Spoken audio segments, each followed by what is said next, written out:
Quase 200 anos depois, ainda estamos perseguindo nossas baleias brancas. Esse é o Ensaios Ambientais, do Dendrocast, o podcast do Laboratório de Dendrologia da UDESC. Hoje, uma reflexão do professor Pedro Higuchi sobre Moby Dick e sobre petróleo. A leitura de Moby Dick tem sido para mim um gatilho inesperado. Não apenas pela grandeza literária de Melville, mas pelo que revela sobre nós mesmos, sobre como nos relacionamos com os recursos naturais. No capítulo 29, Melville nos transporta para uma época em que o óleo de baleia era visto como absolutamente essencial, insubstituível. A sociedade dependia dele para quase tudo. Iluminação pública e doméstica, lubrificação de máquinas industriais, fabricação de velas, sabões, remédios, cosméticos. Tente imaginar. Cidades inteiras mergulhadas na escuridão sem o óleo que alimentava as lamparinas. Fábricas paralisadas, sem o lubrificante que mantinha as engrenagens girando. Para aquela sociedade, um mundo sem óleo de baleia era simplesmente inconcebível. E foi exatamente essa percepção de essencialidade que gerou uma exploração desenfreada. Baleias caçadas aos milhares, populações inteiras dizimadas. Até que a escassez se tornou inevitável, e a própria indústria baleeira colapsou. É aqui que a figura do capitão Ahab ganha uma dimensão perturbadora. Pense nele, um homem consumido, obcecado, incapaz de enxergar qualquer coisa além da sua presa. Ahab não era apenas um caçador. Era a própria personificação de uma sociedade que avança cega, destruindo o que sustenta sua existência. Sua obsessão pela baleia branca transcende a vingança pessoal. Ahab representa uma atitude predatória e inconsequente, incapaz de perceber os limites até que seja tarde demais. Agora, dê um salto de 2 séculos comigo. O óleo de baleia foi substituído. Primeiro pelo querosene, depois pelo petróleo em todas as suas formas. E o petróleo assumiu exatamente a mesma posição. Recurso fundamental, aparentemente insubstituível. Transporte, energia, plásticos, fertilizantes, medicamentos.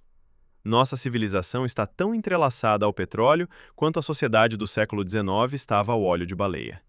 E talvez com a mesma incapacidade de imaginar alternativas. Mas há uma diferença, e ela é sombria. Pela baleia, navios partiam em expedições arriscadas. Pelo petróleo, nações entram em guerra. Golfo Pérsico, Iraque, Líbia, Venezuela. Quantos conflitos do último século têm, em suas raízes, o controle de reservas de petróleo? Quantas vidas perdidas, quantas sociedades desestabilizadas, pela mesma lógica de Ahab? A obsessão por um recurso que declaramos insubstituível. O capitão do Pequod destruiu a si mesmo e sua tripulação. Nós estamos dispostos a destruir o quê? E aqui alguém poderia dizer, mas estamos mudando. A transição energética está em curso. Painéis solares, carros elétricos, turbinas eólicas. O petróleo será substituído, assim como ele substituiu o óleo de baleia. É verdade, será. Mas isso resolve o problema? Veja bem, a transição do óleo de baleia para o petróleo não salvou as baleias por compaixão. Foi economia, conveniência. O petróleo era mais barato e abundante. A lógica predatória permaneceu intacta, apenas mudou de alvo.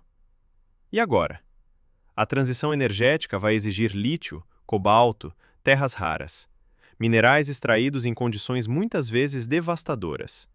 Novas fronteiras de exploração, novos territórios disputados, novas baleias brancas. O problema, percebe, não é tecnológico, é civilizatório. Não se trata de qual recurso exploramos, mas de como nos relacionamos com qualquer recurso. Enquanto a lógica for de extração infinita em um planeta finito, estaremos apenas trocando uma obsessão por outra. Ahab não precisava de um barco melhor. Precisava de outra relação com o mar. O padrão se repete. Encontramos um recurso, declaramos sua essencialidade, exploramos até o limite. E então, o quê? Encontramos outro recurso para repetir o ciclo? Melville escreveu Moby Dick em 1851. Quase 200 anos depois, aqui estamos, ainda perseguindo nossas baleias brancas. A questão que fica é: conseguiremos algum dia aprender a navegar de outra forma? Qual é a baleia branca que a gente ainda persegue? Fica essa pergunta. Ensaios Ambientais, uma reflexão do professor Pedro Higuchi. A gente volta daqui a 15 dias. Até lá!